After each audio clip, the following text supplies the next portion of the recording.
We are on chapter 7 of My Teacher Flunked the Planet. If I can find it. That's too far.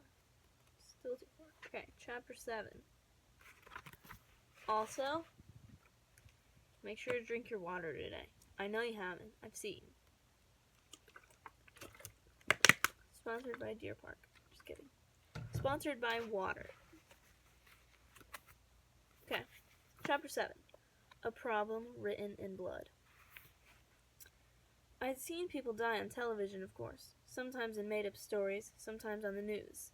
Let me tell you, it's not the same as seeing it happen. Not the same as actually watching people shoot each other, watching flesh rip and blood spurt as men, women, and children fall, never to rise again. Not the same at all. As I stared at the battle, I remembered Broxholm telling me that it had been over 3,000 years since any other intelligent species in the galaxy had had a war, and I understood why. The aliens were so frightened of us. I glanced at my friend. His skin, usually a deep light lime green, was an off yellow that told me he felt very ill. Perhaps it would be better to put an end to this, he whispered, his voice thick with sorrow. We cannot allow such a sickness to escape into the galaxy at large. I understood what he meant. Trying not to cry, I watched as Duncan, his face grim, pressed his poot against his shoulder. I remembered him telling me that he had never been allowed to have a teddy bear because his father thought it would make him a sissy. I wished I had brought Murgatroyd. I could have used something to hold on to myself. Another round of gunfire shook the air beneath us. More blood, more screams. Suddenly Susan grabbed my arm. What's he doing? She whispered, looking in the direction she pointed. There's a gnat in here. I saw a man crawling across the line of fire. Then I spotted his goal. He was trying to rescue a boy, not much older than me, who had been wounded and couldn't get away from the fighting. It was terrible to watch. I felt my muscles begin to tense, as if somehow I could lend the man strength. Nearer he crept and nearer.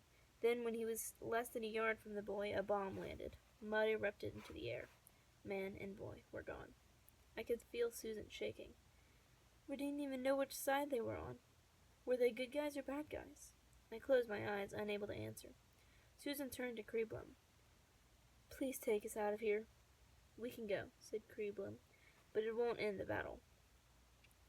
Our next stop was in South America. The aliens flew us over a vast section of charred black land where smoke curled from the remains of fallen trees. My first thought was that this was the aftermath of some enormous forest fire. I can't believe people are so careless, I muttered. Careless? Asked Broxholm. This was no accident. Then he explained that we were looking at a section of Amazon rainforest that had been burned to clear grazing land for cattle.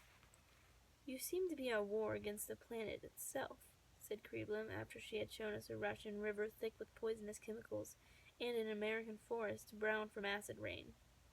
The tone in her voice told me she found the idea almost impossible to understand.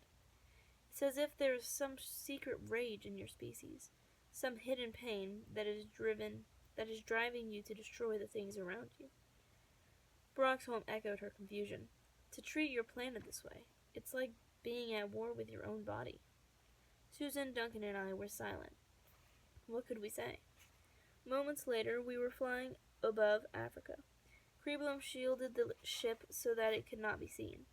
As she brought it down for a landing, Broxholm pulled 3 small chains from a compartment located beneath the control panel. From each chain dangled a metal sphere. One by one, he hung the chains over our heads. Then he took a small box from the same compartment. It had a yellow button on the top. Broxholm pushed the button. Hey, cried Duncan. Where did everyone go? I laughed. It didn't take Duncan long to see, or not to see, so to speak, his mistake. Oh, wow, we're invisible. How did you do that? You can access the technical details through the computer in Creeblum's house, said Broxholm. Peter will show you how. I started to object, then realized I didn't really mind showing Duncan how to get into the computer. We want to go up close for this observation, said Creeblum, and we want to do it unseen. However, we also need to be able to communicate. Broxholm, if you would refocus us for a moment. Suddenly, we were all visible again. Take one of these, said Creeblim, handing us each a V-shaped strap.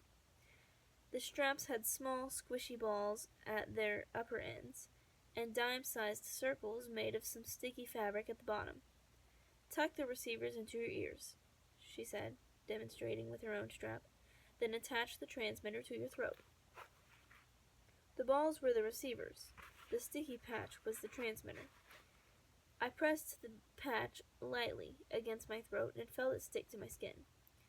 These will let us speak to each other without being heard by anyone else, said Creeblim. The slide on the right strap sets the volume at which you hear what we say. Start about halfway, then adjust it as you please. Tap the throat patch twice to turn the device on, 3 times to turn it off.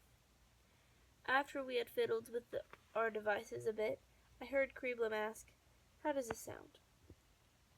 I blinked. She had moved her lips in silence, yet her words came clearly through the little receivers in my ears. If you whisper without speaking aloud, the throat patch will pick up the vibrations and broadcast them. Broxholm explained. "Like this?" said Duncan. I felt as if someone had bellowed directly in my ear. Broxholm flinched and closed his eyes in pain. "No, not like that," he whispered fiercely. Duncan looked crushed. He started to apologize, then stopped, afraid of messing up again. "Remove the patch from your throat," said Creeblim. Duncan did as she instructed. "All of you," she said, looking at me and Susan. We did the same thing.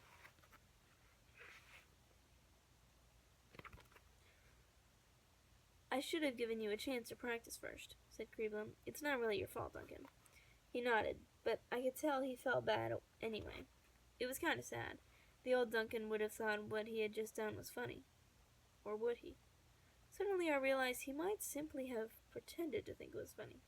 I wondered if Duncan had always been sensitive about his mistakes. "Try to speak without letting any sound come out," said Broxholm. We all practiced for a bit.